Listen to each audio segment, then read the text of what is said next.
السلام علیکم ورحمت الله تعالی وبرکاته. حامد و مسلم وبعد.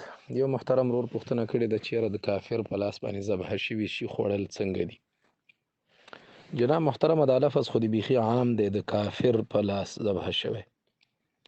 په کفارو کې صرف د اهل کتابو چې یهود او نصارا دي د هغوی ذبیحه خوړل جایز دي، خو په دوه شرطونو.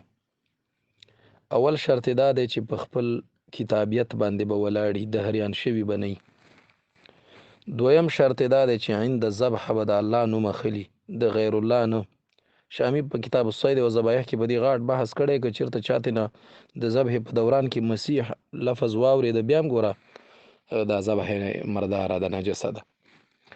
نو ما درته ویل د کفارو کې د صرف کتابي، یعنی هغه څوک چې هغه اهل کتابي یهودي وي یا عیسوي وي او دوه شرطونه لري چې یو دا په عیسیت او یهودیت ولاړی، یعنی دهري شوی نه وي.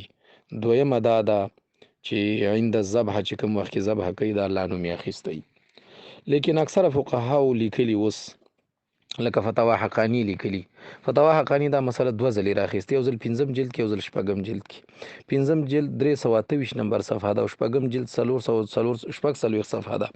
هغې کې صفحه الفاظو کې باقاعده طور سره دا الفاظ لیکلي صفحه چې یاره په کار دا دی چې نن سبا چې کوم عیسیان او یهودیان دي هغوی په مذهب ولاړ خلک نه دي، بلکې هغوی مذهب او دین د خپلې معاشرې نه ایستلی دی او د عقیده باندې، نو فلهذا که ونه خوړلی شي نو ښه به وي.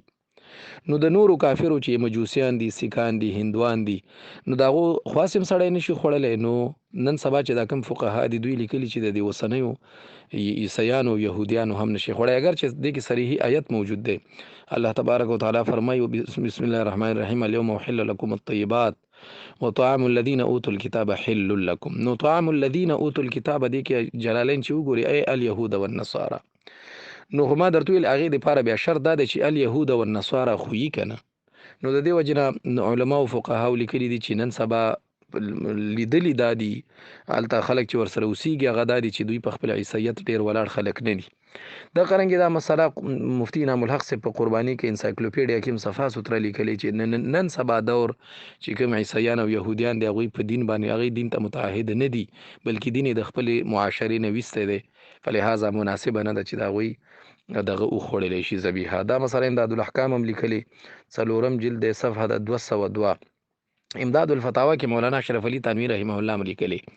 امداد الاحکام او انسایکلوپیډیا یو شی لیکلی. ما چې انسایکلوپیډیا وکتل عمل کېدی شي چې د امداد الاحکام نه د الفاظ راخیستې وي.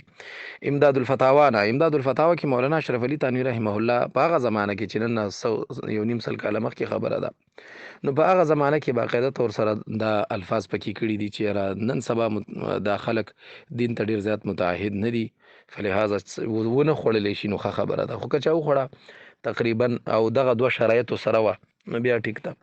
دا وګوره دا مثلا امداد الفتاوا کې 3م جلد صفحه 543 کتاب الذبایح والأضحیة والصید والعقیقة کې دا باقاعده طور سره صراحتا لیکلی. السلام علیکم ورحمت الله.